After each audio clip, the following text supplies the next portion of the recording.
Σας έλειψα, το ξέρω. Δεν πήγα μακριά.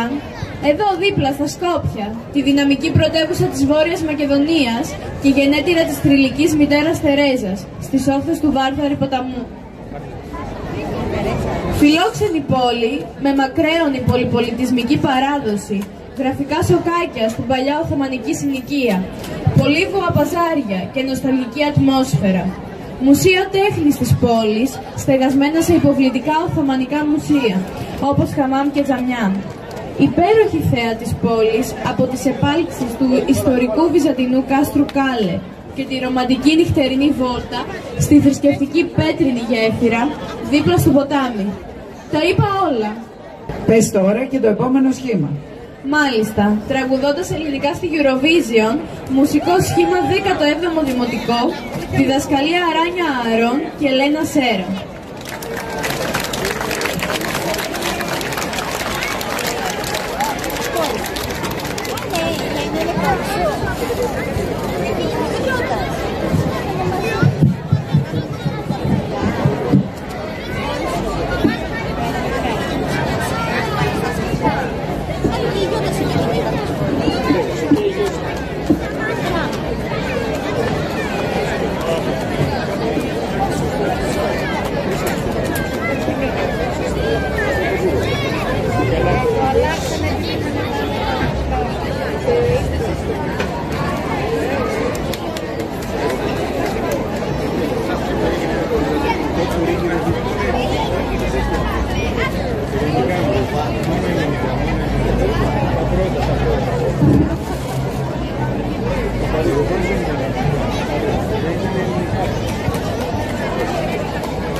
Που σαν ακούς το θέμα του μαθητικού φεστιβάλ, το ερωτεύεσαι με τη μία. Παιδί, παραμύθι, χρώματα και μουσική. Το φετινό δεν ήταν από αυτά. Ευρώπη. Μια αίσθηση πληγωμένης υπερηφάνειας με πλημμύρισε για τη χώρα μου που ενώ έδωσε τα φώτα του πολιτισμού αποτελεί πλέον έναν από τους τελευταίους τροχούς της αμάξης. Και να που έρχεται ένα γεγονός, ένας πόλεμος κάμποσα χιλιόμετρα μακριά και σε κάνει να δεις τα πράγματα λίγο διαφορετικά. Και σκέφτεσαι πως ναι, η άσχημη πλευρά της ανθρώπινης φύσης συνεχίζει να θέλει να κυριαρχήσει στον κόσμο.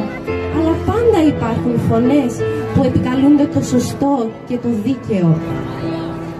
Και κάπως έτσι ξεκινάς να οραματίζεσαι το φετινό ποτ-πουρί τραγουδιών της χοροδίας σου.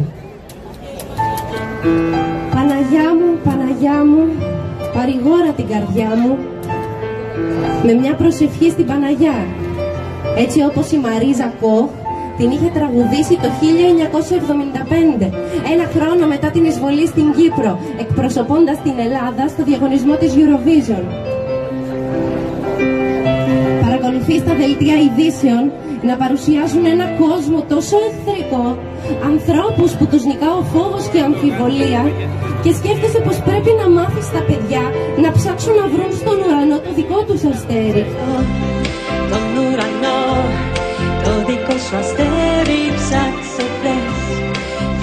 Να ξορκίσουν τις φοβίες τους και να φτιάξουν ένα κήπο μυστικό που θα μπαίνει η άνοιξη και θα είναι ουρανού κατάνοιξη.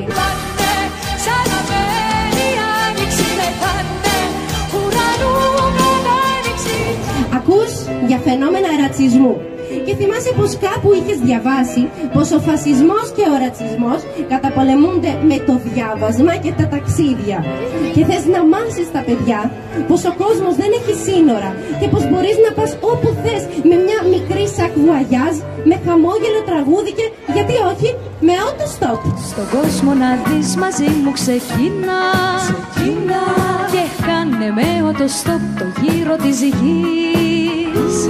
Στο ταξίδι σου αυτό θα γνωρίσεις όμορφα πράγματα Μα θα δεις και την αδικία και την καταπίεση και την εκμετάλλευση. Θα συναντήσεις πολλούς Τσάρλι Τσάπλιν που θα σε κάνουν να μονολογήσεις.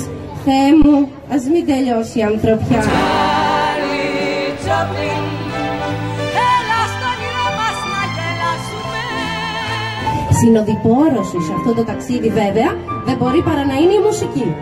Αυτή η γλυκιά ζάλη που ξέρει τους μυστικούς δρόμους της καρδιάς και το πώς να της μιλά και να την αγγίζει με ένα μαγικό τρόπο.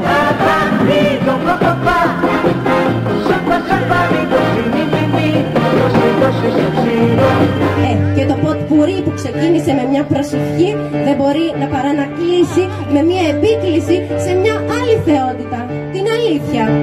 Αυτή που πρέσβευε ο Σοκράτης, ένας προ-Χριστού Άγιος, που τα λόγια του καίνε, μα ακόμα τα λέμε. Σοκράτη, εσύ superstar, Θεό, Θεό, Θεό, Θεό, δεν σε λένε. Ένας άνθρωπος που μιλούσε για φως και αγάπη και ως αντίδωρο η Αθήνα που τόσο αγάπησε τον κέρασε φαρμάκι πικρό. Η χοροδία του 17ου Δημοτικού Σχολείου Καλιθέας Έλλη Αλεξίου θυμάται πως κάποτε η Ελλάδα τραγουδούσε ελληνικά στη Eurovision.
Μια ζωή χαμόγελος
εγώ